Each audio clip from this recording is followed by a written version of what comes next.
이 정도는 알아야 하는 취업 뉴스 경력변화 전문가 신현종입니다. 제가 준비해온 뉴스 보면서 같이 진행해 보도록 하겠습니다. 제가 처음 갖고 온 기사는요, 노컷 뉴스에서 나온 기사인데요. 중소기업 올해 신규 채용 줄어들 듯 해서 지난해보다 25.1% 감소한다, 이런 내용이 나왔습니다. 이 잡코리아에서 조사한 결과를 가지고 기사가 나온 건데요. 채용 계획이 있다, 이렇게 밝힌 회사가 43.4%고요. 나머지는 채용을 안 하거나 계획이 없다, 미정이다, 이렇게 좀 얘기를 했습니다. 제가 얼마 전에 이 대기업의 취업 문턱 오를 상반기 높다, 이런 그 기사를 같이 한번 다뤄봤었는데요. 여기 보면은 올해 중소기업도 좀 채용을 줄이겠다, 이렇게 좀 다루고 있어가지고 아마 이번 상반기 이 공기업이라던가 공공기관 외에는 전반적으로 좀 채용 계획이 조금 불확실한 부분이 있다 보니까 조금 미루거나 좀 계획을 하지 않는 걸로 이렇게 볼 수가 있겠습니다. 그런데 여기 채용 언제 할 거냐, 이렇게 좀 중간에 물어본 게 있는데, 많은 기업들이 수시 채용으로 좀 진행을 하겠다, 이런 얘기를 하면서도 3월과 4월에 채용을 하겠다라는 기업이 상대적으로 많았다라고 여기 나와 있습니다. 그런데 여러분들 이런 게 있어요. 보통 대기업들이 3월부터 이 공채를 시작을 하기 때문에 3월에 이 채용 공고를 올려도 이 일반적인 우리 그 구직자들이 잘 안 보고 지원을 안 하는 경우가 많거든요. 그러다 보니까 이 3월 달을 좀 피하는 경우도 있고요. 아니면 4월 달에 A 매치라고 하는, 제가 그 인적성 검사가 잔뜩 몰려 있는 기간이 있다고 했죠. 그 기간 이전에 서류를 떨어진 사람들이 많아요. 그 사람들 보고 좀 지원하라고 4월 정도에 좀 이렇게 채용 공고를 올리는 회사들도 있습니다. 그런데 언젠가부터는 이렇게 대기업에서 취업에 조금 어려움을 겪는 사람들이 중소기업을 이렇게 또 문을 두드리고 이런 게 이제 좀 끊겼어요. 그냥 내가 조금 더 쉬고 다음에 하반기에 도전하겠다, 이런 사람들이 좀 많다 보니까 기업들도, 그리고 또 이렇게 막상 왔는데 그 다음 공채 시즌에 그냥 퇴사하고 나가버리는 사람들도 많아요. 조기 퇴사하는. 그러다 보니까 아예 대기업 채용 공고 올릴 때 관심이 있으면 오겠지 하고 맞불로 같이 올리는 기업들도 상당히 많거든요. 그래서 채용에 관심이 대기업에 쏠릴 때 의외로 또 이런 중소기업들 중에도 괜찮은 회사들이 많이 나옵니다. 그래서 여러분들 채용 공고를 많이 보고 계속 검색해 놓고 지원서를 많이 내는 게 취업을 하는 가장 빠른 방법이다, 제가 다시 이야기 드리겠습니다. 연결돼서 노컷뉴스에서 같은 이런 그래픽을 가지고 기사를 낸 건데요. 외국계 기업, 네, 구글 코리아 입사하고 싶은 외국계 기업 10년 연속 1위, 뭐 부동의 1위죠. 구글 코리아. 보통 뭐 구글 코리아 정도 입사할 정도면 다른 데 못 들어가겠느냐, 이런 얘기도 많이 나오는데요. 보통 여러분들 그 구글은 어떻게 일하는가라는 책이 있어요. 거기 읽어보시면 이 회사 어떻게 사람 뽑고 이런 부분 잘 나와 있거든요. 그래서 진짜 관심 있는 분들은 한번 그 책 반드시 좀 읽어보셨으면 좋겠고요. 여기 이렇게 쭉 보면은 정말 많은 회사들이 얘기가 나와 있는데, 이렇게 쭉 자세히 보면은요, 그런 리테일에 관련된 잘 알려진 브랜드들이 거의 상위권에 올라와 있거든요. 그래서 여러분들 여기 보면 이게 브랜드 선호도 조사는 아닌가, 좀 이렇게 좀 생각이 드는데, 사실 외국계 기업 중에서 우리나라에서 이런 그 고용 안정성도 높고 좀 급여도 괜찮은 데는 사실 이런 그 다국적 제약 회사들이 많아요. 제약 업체 쪽이 조금 연봉이 꽤 높은 편이고요. 그 다음에 뭐 경영 컨설팅 이런 쪽도 급여는 높지만 뭐 고용 안정성 부분에서 조금 문제가 있는 경우도 있고요. 그래서 여기 보면은 여기 나와 있는 회사들 중에서도요, 사실 생각보다 급여도 우리나라 보통 중소기업 정도밖에 안 주고 이런 회사들도 여기 좀 포함이 되어 있거든요, 사실은. 그래서 여러분들 그냥 이렇게 눈으로 볼 때 우리가 인지하고 있는 정도 수준에서 그냥 이 브랜드가 좋으니까 회사도 좋을 것이다, 이렇게 생각하는 거는 착각이에요. 그래서 여러분들 외국계 기업은요, 어느 업종에 일을 하고 있고 또 어느 정도 이 내가 여기서 경력을 키울 수 있는가, 이런 걸 잘 봐야 돼요. 예를 들어서 여러분들 외국에서는 뭐 고용 인원이 10만 명이 넘는 정말 다국적 기업인데 우리나라에는 영업망밖에 없는 경우도 있거든요. 그러면은 영업 직무 외에는 다른 건 아예 할 수가 없어요. 그래서 회사는 되게 유명하고 괜찮은데 직무로 봤을 때 내가 더 이상 뭐 경력적으로 발전할 수 없게 되는, 아니면 거기 갇히게 되는 이런 경우도 좀 발생할 수 있거든요. 그래서 여러분들 이 회사가 우리나라에 어느 정도 투자해서 어떤 만큼의 일을 하고 있는가, 어떤 직무들이 있는가, 이것까지는 여러분들이 외국계 기업을 지원할 때 좀 조사를 해두시는 게 좋겠습니다. 예, 다음 뉴스는요, 연합뉴스에서 나온 기사입니다. 코레일 상반기 신규 채용에 5만 9천 명 몰려 역대 최다. 제가 지난 2월 19일 날 코레일 취업을 이 방송에서 번외편으로 다뤘었는데요. 사실 다른 거에 비해서는 좀 조회수가 많이 안 나와서 제가 조금 그런데, 여기 6만 명이면 상당히 많이 지원을 한 거거든요, 사실. 그래서 여기 보면은 그 직무 전공 뭐 이런 거 상관없이 지원하는 그 사무 영업 부분 있잖아요. 여기에 또 경쟁률이 어마어마하죠.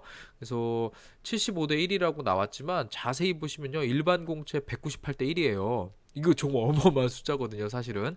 그리고 이 사무 영업 운전 이렇게 경우가 있는데 음, 이런 교통 운송 기관마다 좀 다르긴 한데 예를 들어서 일반 승객들의 어떤 그 안전을 담당하는 사람이 갑자기 뭐 전차가 고장났을 때 뛰어가서 임시 방편으로 운전을 해서 뭐 다음 업무를 좀 도와주게 되는 이런 경우도 있기 때문에 꼭 사무 영업 쪽에 운전이나 차량 쪽에 이 전공 있는 사람이 지원하지 않는다는 법도 없던 거예요. 그래서 여기는 뭐 엄청난 그 이런 이슈가 있는 쪽이거든요. 그래서 경쟁률도 상당히 높아요. 그래서 여러분들 한번 코레일 요 채용 계속 이슈가 될 것 같아요. 그래서 여러분들 한번 좀 보시는데 사실 이 여기서 제가 말하고 싶은 거는 여기 필기시험 면접시험 거쳐서 최종 합격자 선발한다. 여기 보면은요. 보통 근데 이 면접에 가게 되면은요. 대기업에서 채용하는 방법하고 사실 크게 차이는 없어요. 이 면접관이 사전에 지원자에 대한 정보를 알고 들어오느냐 모르고 들어오느냐 이 정도 차이거든요. 그리고 제가 전부터 얘기했지만 블라인드 채용으로 시작되면은요. 사실 이 면접관의 전문성이 상당히 중요시되고 그렇기 때문에 면접도 어려워져요. 저도 3월 20일 날 한 한 기관에 면접관으로 가게 되는데 조금 작은데요. 거기를 가겠다고 일단은 어레인지를 해놨더니 정말 큰 메이저 공기업에서 면접관 좀 부탁이 들어왔어요. 그래서 저도 이 조금만 늦게 오지 이러면서 예, 좀 했던 게 있는데 아무튼 여러분들 이 계속적으로 이 코레일 채용 요번에 어떻게 진행되는지 한번 제가 관심 갖고 같이 보도록 하겠습니다. 다음 기사는 동아닷컴에서 나온 기사인데요. AI 시대 와도 2030년 일자리는 12만 개 오히려 늘어난다 이런 기사인데요. 여기 동아닷컴 이렇게 세 줄 요약을 해주는 게 있어서 참 좋은데 정부 4차 산업혁명 인력 수요 전망해서 정보통신 의료 쪽은 92만 개가 늘고 매장 판매 운송은 80만 개가 줄어든다. 그뭐 단순한 뺄셈을 해보면 12만 개가 늘어난다고 나오는 건데요. 어, 이 정보통신 쪽은요, 여러분들 스마트폰 항상 가지고 다니잖아요. 누군가가 컨텐츠를 프로듀싱 했기 때문에 우리가 그걸 데이터를 소비하는 거잖아요. 그래서 당연히 인력이 더 필요로 할 수밖에 없는 분야가 될 것이고요. 그리고 의료 같은 경우는 이거 뭐 대체 불가능해요. 아무리 뭐 왓슨이 암을 진단하고 뭐 얘기를 해도요. 결론적으로는 여러분들 병실에 누워 있으면 의료 서비스를 받을 수밖에 없죠. 사람으로부터. 그래서 이거는 줄어들 수가 없고요. 그리고 현대인들 우리 그 노령화 문제 이런 거 나오면서 의료 서비스가 필요해질 수밖에 없거든요. 더욱더. 그래서 당연히 일자리가 좀 늘어난다. 이렇게 나왔고요. 그 대신에 매장 판매 운송 당연히 여러분들 예전에는 없었던 게 뭐죠? 이런 온라인 쇼핑이고 요즘은 여러분들 그 AI에 기반해서 내가 필요한 물건들을 자동으로 배송해주는 그런 시스템까지 만들어져 있잖아요. 그래서 이쪽은 당연히 줄어들 수밖에 없고요. 그리고 지금 보통 공장들이 가보면 다 자동화되어 있는데 상품을 패킹해서 쌓고 보내는 이런 운송 부분만큼은 아직 자동화되어 있지 않은데 최근에는 뭐 자율주행 자동차니 뭐 이런 거 나오면서 대체 가능할 걸로도 보이거든요. 그래서 여러분들 여기에서 일자리가 좀 늘어난다 이렇게 전망을 하고 있습니다. 그래서 이걸 좀 구체적인 표로 연결된 기사가 하나 있더라고요. 연합뉴스에서 나온 기사인데요.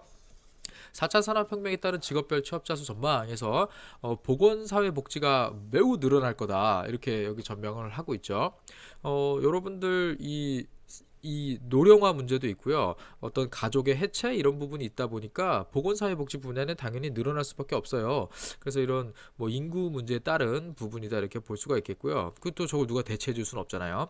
그리고 문화예술 스포츠 지금 요즘 근로시간 단축 얘기 나오잖아요. 여가 시간이 늘어나면요. 문화예술 스포츠 분야는 당연히 늘어날 수밖에 없어요. 그런데 이런 문화예술 스포츠 분야 여러분들 뭐 연극 배우 하시고 이런 분들 얘기 들어보면 뭐 연봉 200만 원 받고 뭐 일하면서 했다 막 이런 그런 고용 안정성 급여 이런 얘기 막 수도 없이 나오거든요. 그래서 이런 부분까지도 조금 연결돼서 좀 안정적인 직업이 이쪽 군에서 많이 생겼으면 좋겠습니다. 그 다음에 뭐 정보통신 전문가 뭐 여러 가지 나와 있는데요. 영업증은 기능은 그냥 좀 보합인 것 같아요. 보니까 아무래도. 예. 근데 이제 반대로 이 기계 조작이라던가 뭐 단순 판매라던가 경비, 청소, 운전, 운송, 매장 판매 이쪽은 좀 큰 폭으로 줄어들 거다. 뭐 이런 예상들이 나오잖아요. 그래서 여러분들 이렇게 보시면 사람이 할 수밖에 없는 일 외에는 이제는 좀 직업적인 부분에서 많이 감소가 이루어질 거다. 이런 거 여러분들 여기서 같이 읽어볼 수가 있겠습니다. 다음 기사는요. 뉴시스에서 나온 기사인데요. 포스코 ICT, 오리온, 혜태 등 42곳 여성 고용 비율 저조 이렇게 나와 있습니다. 그래서 여성 고용 기준 개선 미흡 42개 기업을 명단을 공개했다 이렇게 해서 나와 있습니다. 그래서 제가 밑에 파란색으로 여기 업체들 쭉 나와 있는데요. 1000명 이상인 기업들도 좀 포함이 되어 있고요. 그리고 그 미만 기업들도 좀 포함이 되어 있는데요. 이렇게 보시면은 여러분들 이 회사들은 조금 여성에 대한 선발이 조금 뭐 적다 아니면 일하고 있는 사람이 적다 이렇게 좀 보실 수가 있겠는데요. 한번 좀 참고해 보시면 좋겠고요.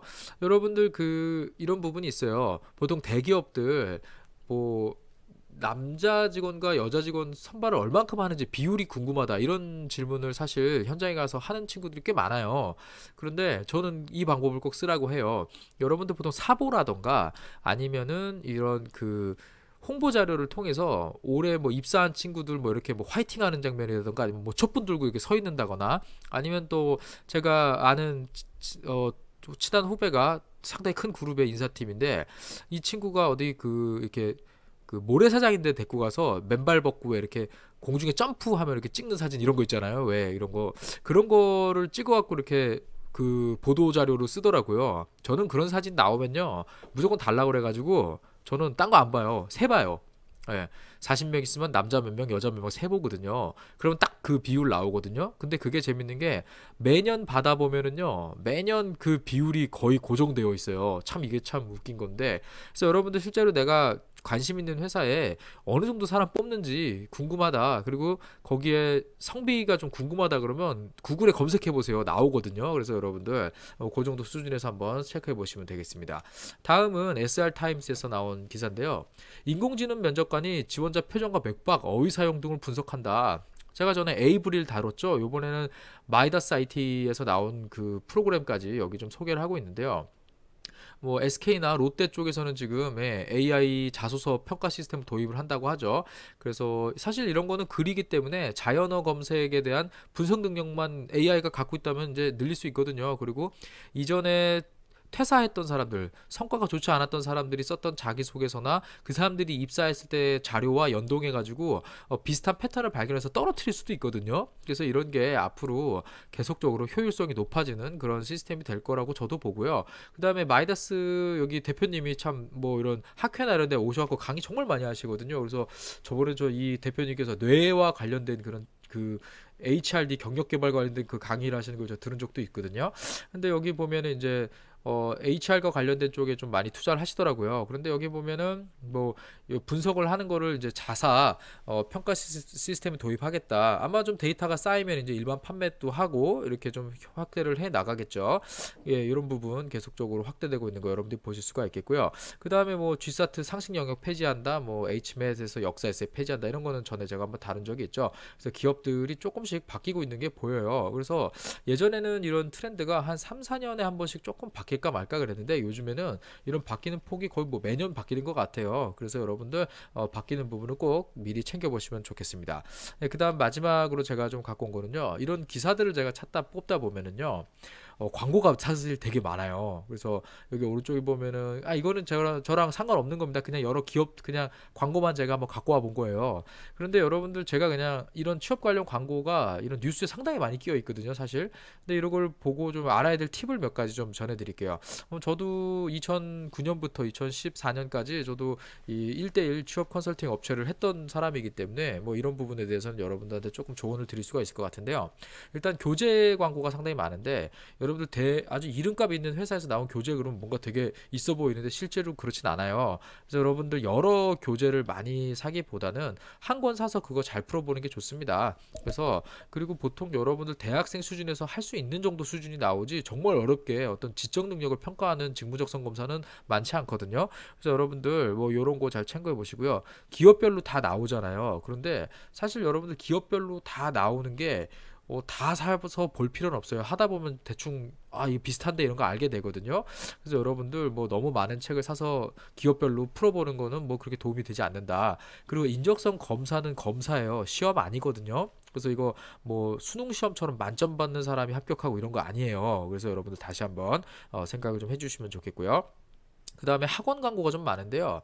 요즘에 저는 1대1 코칭을 하는 걸 기본으로 항상 했었거든요. 그런데 여러분들 이렇게 단가반이 개설된 경우가 있어요. 그러면 여러분들 나는 지금 뭐 예를 들어서 서류 코칭을 받고 싶은데 뭐 취업 트렌드부터 들어라 이러면서 그 개설된 강좌의 순서대로 내가 들어가서 수업을 받으면서 학원을 다니게 되는 경우가 생기는 경우가 많은데, 이런 경우 나는 지금 당장 이런 걸 하고 싶은데 저쪽에서는 이거부터 너가 듣고 와서 이제 어느 정도 수준이 올라와야 내가 지도해 줄 수 있다 이런 식으로 들어가는 경우가 많아요. 그런데 이렇게 단과로 이렇게 클래스로 개설된 것보다는요, 차라리 개인 코칭을 받는 게 훨씬 나아요. 그래서 이렇게 찾아보면 큰 업체가 아니더라도 요즘 취업 개인 코칭 하시는 분들 많이 계시거든요. 그래서 이런 거 여러분들 좀 더 검색해 보시고 찾아보시면 좋겠고요.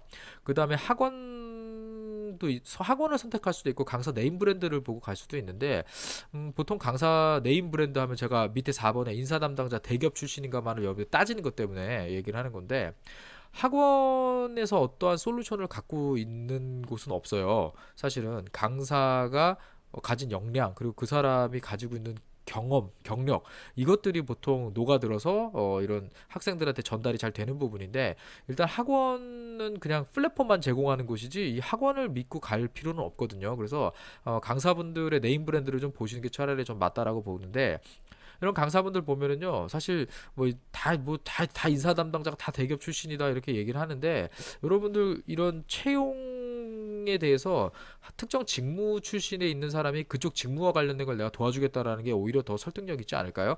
왜냐면 인사 HR을 하는 사람은요, 예를 들어서 여러분들 인사 담당자가 되어 제일 먼저 뭐부터 할 것 같아요? 사람 채용하는 일 안 해요. 급여 계산하는 일부터 하거든요. 그래서 인사 담당자라고 반드시 사람을 뽑는 일을 하던 사람이 아닐 수도 있어요. 그리고 꼭 대기업 출신이 그쪽 일을 잘한다는 보장도 없거든요. 그래서 여러분들 해당 직무에 이 사람이 충분한 경험이 있는가를 좀 보시는 걸 저는 좀 더 추천을 드리겠습니다. 그리고 여러분들 뭐 학원에 가서 즉각적인 도움을 받는 것보다는 가시면 이제 지금 상반기면 하반기 때 좀 도움이 될 거다 이런 식의 어떤 상담이 이루어질 수 있거든요. 그러면 여러분들 지금 당장 취업해야 되는데 뭘 또 준비를 합니까? 이런 부분 여러분들이 조금 더 좀 비교를 해보시면 좋겠고요. 그리고 여러분들 학원에서 제공하는 모든 프로그램들은요, 사실 학교에 다 있어요. 그러니까 학교들마다도 약간 차이는 있는데, 뭐 이런 것들을 잘 운영하는 학교 같은 경우는 학원보다 훨씬 나은 경우도 있고요. 저도 어떤 학교에 강의를 갔는데 강사진을 쫙 보니까 제가 아는 분들 쫙 있는데 그 중에서도 정말 제가 인정하는 정말 A급 그 분들 쫙 오신 거예요. 그거 보면서 야, 여기 진짜 강사진 끝내준다. 어떻게 이렇게 어레인지 했을까? 저도 놀라는 학교들도 있거든요. 그래서 여러분들 학교 프로그램에 오시는 분들이 오히려 이런 학원보다는 강사진이 훨씬 좋을 수도 있어요. 그래서 여러분들 학원부터 찾는 것보다는 학교에 어떤 프로그램이 있는지 먼저 확인하시는 게 더 순서다. 이런 좀 조언을 드리고 싶습니다. 네, 오늘 제가 준비해온 기사는 여기까지고요. 여러분들 매주 화요일 금요일 업데이트합니다. 저도 이제 개강을 하고 지금 공기업 취업 채용 이슈가 좀 있다 보니까 저도 계속 일이 좀 많아갖고 이런 업데이트가 조금 어려운데, 그래도 계속 여러분들 책임감 갖고 날짜에 잘 맞춰서 올리도록 하겠습니다. 네, 감사합니다. 경력배라 전문가 신현종이었습니다.